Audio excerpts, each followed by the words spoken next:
Hey, this is René. In this video, I will show you how to use and visualize the MetaTrader 5 calendar events in the strategy tester. This video is presented by BM Trading. Learn to code your own expert advisors. Link in the description. And this is such a cool trick because usually you are not able to address or request from the calendar API in the MetaTrader 5. You probably know this already. There is this calendar API in the MetaTrader 5. Like if you go to your toolbox, just in the normal MetaTrader 5, you can go to calendar and you can see the events. But unfortunately, all of these functions that you usually use to get these events for your programs, like expert advisors or indicators and stuff, so you can react to them, they are not available in the strategy tester. But still, here you can see this is a backtest, and I do see all of the events in the chart visually displayed with these lines, like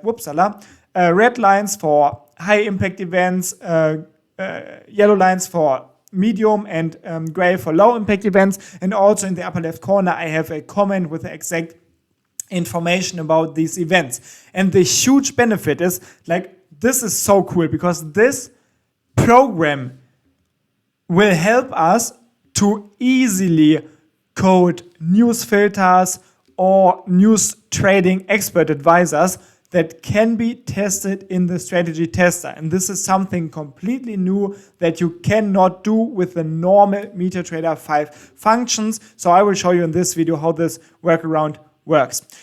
I will explain also a bit the code, but if you want to have the code immediately and if you want to download it, you can also head to my Automated Traders Elite school community. This is where I upload the tutorial files from my YouTube tutorials, so you will be able to immediately download this and use it for all of your programs and your programming for the MetaTrader. I will also link it in the comment below this video. So what is this program about? As you can see here, I am currently in the strategy tester, and you can see here on the x-axis, we do see that I'm in the year 2020 and I still see all of the news events. How is this possible? Oh, and by the way, I can also hover over these events with my mouse, and we can see what kind of event this was and the exact time again of this event. We could also show all the other possible information, like what's the forecast for this event, like the estimated number, what's the actual number, what's the impact, etc., etc. And how does this work? So first of all, I want to show you how you can use this program, and then I will show you how the coding part works. So as I said before, this beautiful calendar API cannot be used in the strategy tester by default, or the functions that you need in the coding cannot be used. This is why I created a workaround indicator. So what we have here is I installed this indicator already.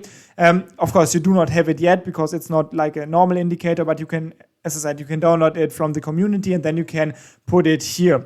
Once you have this indicator, you can just let me delete this quickly. You can just drag it and drop it on any chart. It does not matter. And then you can see the settings of this indicator. It has two modes, and this is important. Before you can do anything with this indicator in the tester, you have to go to Mode, Create File. And the rest of the settings they do not matter at this point. Just go to Mode, Create File. If you then click on OK, it will take a couple of seconds. This was quick, but you can see the program then saves all of the calendar entries to a binary file in the common shared binary file folder of your MetaTrader. Then you are ready to go. What you can do next is I could also activate it here on my main chart, but this is not really the purpose, because on the main chart we can also see it with a normal calendar.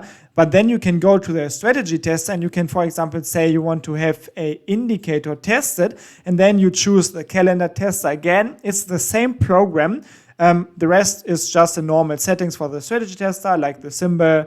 Doesn't really matter what you choose here. And then you go to the inputs, and now we want to use mode indicator. Then the currencies. We can say we want to have the USD news only, or we also want to include the Euro use, or we want to have only the Euro use, or we want to have Euro, USD, and GBP. So you can see you can add all kind of currencies here. to filter what is shown in the chart. And then we can say we can also filter like the chart events. Let's say we want to show all of the events, then you go to calendar importance none. If you want to say you want to show only the low impact events and higher, like low, moderate, and high, you choose low. And if you want to show only a moderate and high impact events, you go to moderate. And if you only want to show high impact events, you go to high. So you can see what you select here is always like the smallest impact event that should be shown in the chart. And then you can also say if you want to show the chart comment, this will also display the news for the current day in the chart comment. So now I click on start, and this will just load the strategy tester like it normally does it, like nothing new here. And you will see it takes a while until this loads. This is because now we are loading all of the information from this file that we created in the previous step. And this takes a while. I mean, I could make this program more efficient, but I decided to do it like this because the main work is only done at the beginning of the test. From this point on, everything will run much quicker. And if you use the program, if you download it or code it yourself with what I explain in a second, you can also make it more efficient. It's completely up to you. But here you can see now it loaded all of the news here. And this is very, very cool now because we can see also in the upper left corner, we have all of the USD and Euro news now. We can see all of the news for the current day in the chart comment. And in the chart, we can see all of the medium impact and high impact news for the past, for the future, and for the current week. And this is so, so cool. Yeah, because we can also use this logic now and create expert advisors based on this. So building expert advisors is nothing I want to cover in this video, but in this video I will also show you how the code looks like, so you have an idea how to code this yourself, or also if you will download it from the community, how you can easily modify this. So this is pretty much based on two files. First of all, we have the calendar history.mqh, which is a header or include file. And this is the helper class pretty much that I created to make it easy to work with the calendar API from the MetaTrader 5 and address or get the values. So we have one class here, which is pretty much just a class that holds a lot of variables. So this class, like normally, if you maybe also code it with the calendar API and the MetaTrader 5, we do have three structures: MQL calendar country, MQL calendar event, and MQL calendar value.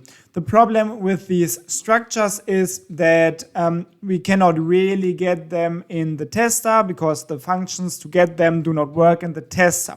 Also, there's a problem if we want to store these structures to files. We cannot easily do it because there are strings included. So what I did is, long story short, I created this C calendar entry class, which has a variable for every single variable that is inside of all of these structures. So this is why we have so many variables here in the C calendar entry class, because it's just one variable for every variable out of these three structures.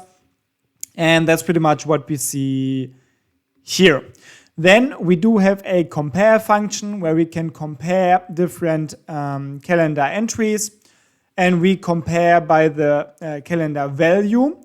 And the easiest thing to do is to just compare the calendar value time, I would say, and then the event importance if you have multiple calendar events at the same time. So this is to compare the values. This is important because we want to sort an array later on with all of these values. And then the toString function is just used for the chart comment that we saw in the indicator before.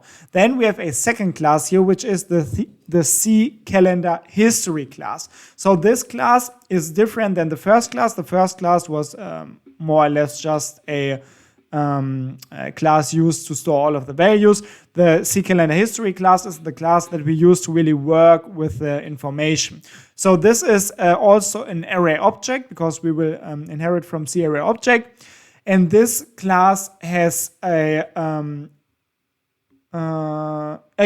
course, we will store all of the C calendar entries in this class also. And then we do set the operator here and the add get function. This is just so we can later on easily get the C calendar entry out of this array here. And we do not always have to typecast the object that we get. And then we do have two more functions. And these are the functions that do pretty much all the magic.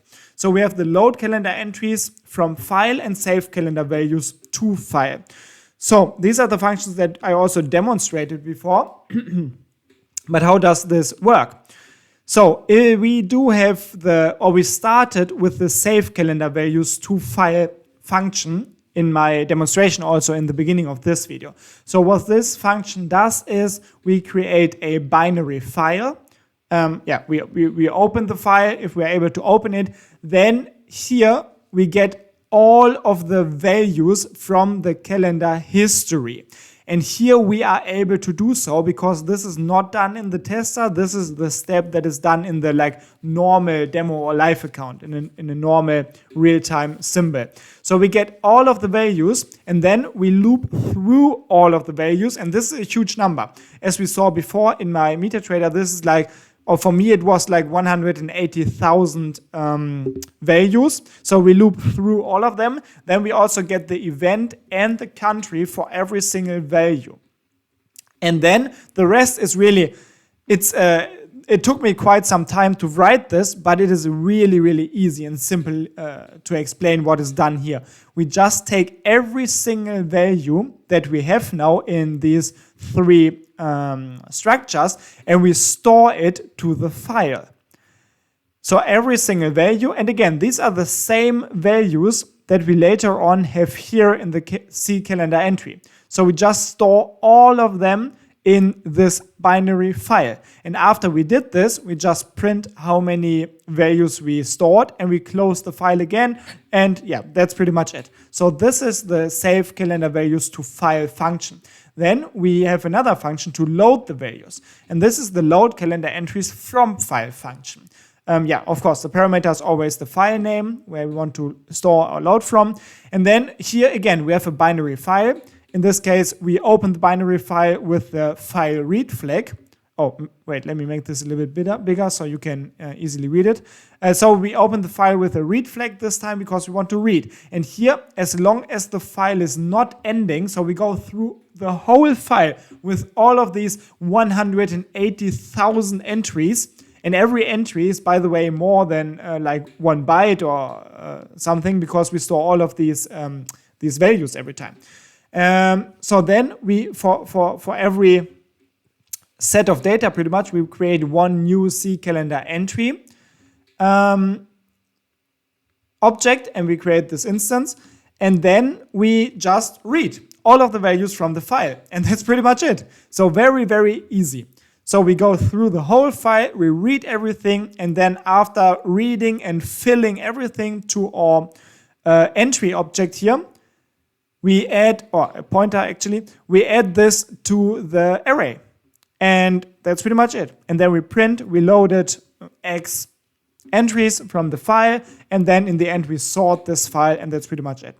We can sort because we've overwritten or implemented the compare function in our C calendar entry class.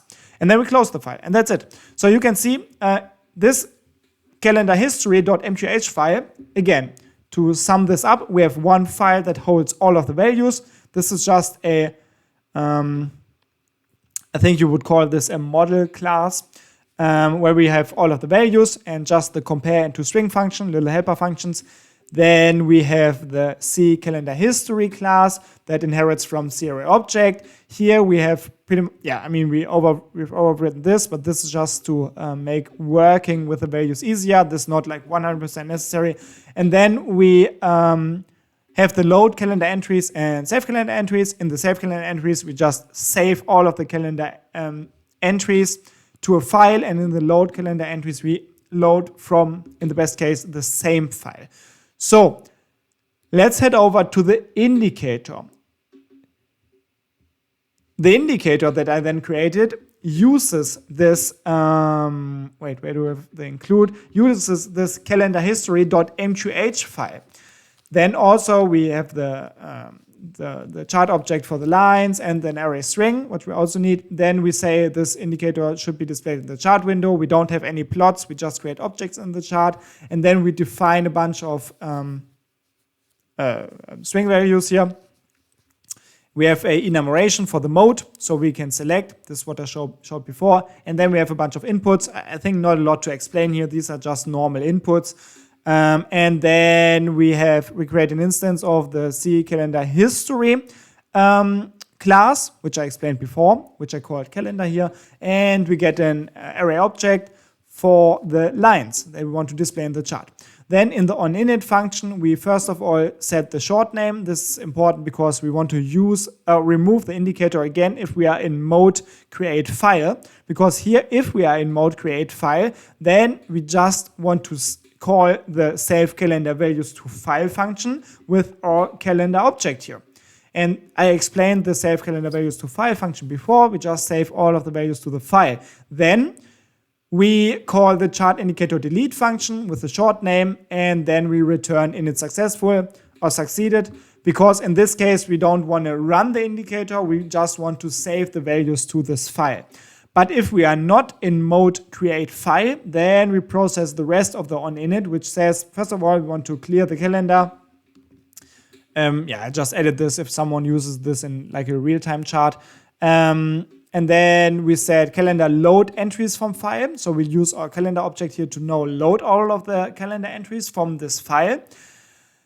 And then we say lines clear. Yeah, again, same thing. Like you do not really use this if you just use it in the strategy tester for this purpose. But if you use it in a normal chart, you might call the onInit function multiple times. If you change chart time frames, for example, then it makes sense to clear the values first before you add new ones. Then we get the currencies from the input here. And we first of all have to divide them by the semicolon. And then we store all of them in our C array string array, which I named cur. And then we sort this array in the end pretty much. And then we loop through all of the calendar entries. And every time, like every entry here is a C calendar entry. We get the object at index I out of this calendar array. And then we check if the importance is relevant, because we have the input here in our calendar tester indicator. And then we also check if we can find the currency of this entry of this calendar entry in our cur array here. Because otherwise we don't want it, and then we delete it.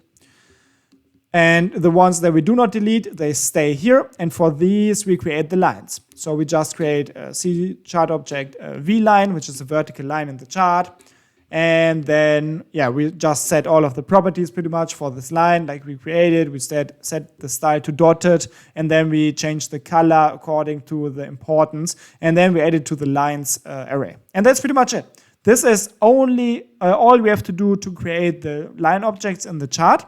And then we also have some code in the onCalculate, but this whole block here, this is only to create the chart comment. So you don't really need this. But if you want to use the chart comment, you of course also need this block. So what we do here is, first of all, I get the current time and then the starting time of the current day, because here I want to process this only once per day. So I don't eat up too much resources from my PC if it's not necessary. So I check if there's a new day. If there is a new day, then I create a C calendar entry, which is just a temporary object pointer. And here we set the time to the start time of the day. And then I search inside of my calendar array for the first value that is greater or equal my helper calendar entry here, because then I know that this is the first actual entry in the calendar array that is late, or that happens later than the starting point of the current day here. And then I delete my temporary helper object here, and then we check, if we found something that is greater or equal the current start day. And if we did, then we create another C calendar history array for the current day only. We say the free mode should be false. Wait, we don't have to set the free mode to false. This was from my development process when I needed it. But I think we don't need it anymore. And then we just go through, or we start at the index that we just found here. In our original calendar array that holds all of the values. And then we just go through this array from this point on, and we just get all of the entries that are between the starting point of the current day, and this is where I check for the end point of the current day, because if we reach the end point, then we break from this loop. But yeah, all of the values that are inside of the current day will be added to this calendar day array here that I created here. And this is then the array that I will loop to create the comment in the chart. And that's pretty much it. So this is the explanation of these two files. This is of course not for absolute programming beginners, but if you have some experience, or if you just want to understand the files from the school community better, I hope this was helpful. Also, if you want to learn more, also the basics about programming, I have a full course for this, and you will find it in the description. So I hope you liked this little insight in this, in my opinion, a very cool program. Let me run it one more time here on the chart. And yeah, you can use this. You can, of course, use the indicator that I created. But if you don't like this indicator, or if you want to also add this to expert advisors, for example, then of course you might want to work with the calendar history file only in your expert advisors, and then use the same logic that I used in my indicator to get all of the history events or calendar events from the past, pretty much, for your currencies that are important for your expert advisor. And then you can filter for news events, you can add a news filter, you can add a program that trades news, and also this is something that I could show on YouTube. If you think this is interesting, leave a comment below with an idea what I should code next with this logic, pretty much. So yeah, hope you liked it. Download it in the community, and yeah, feel free to use it for all of your programs. I'm out. Bye.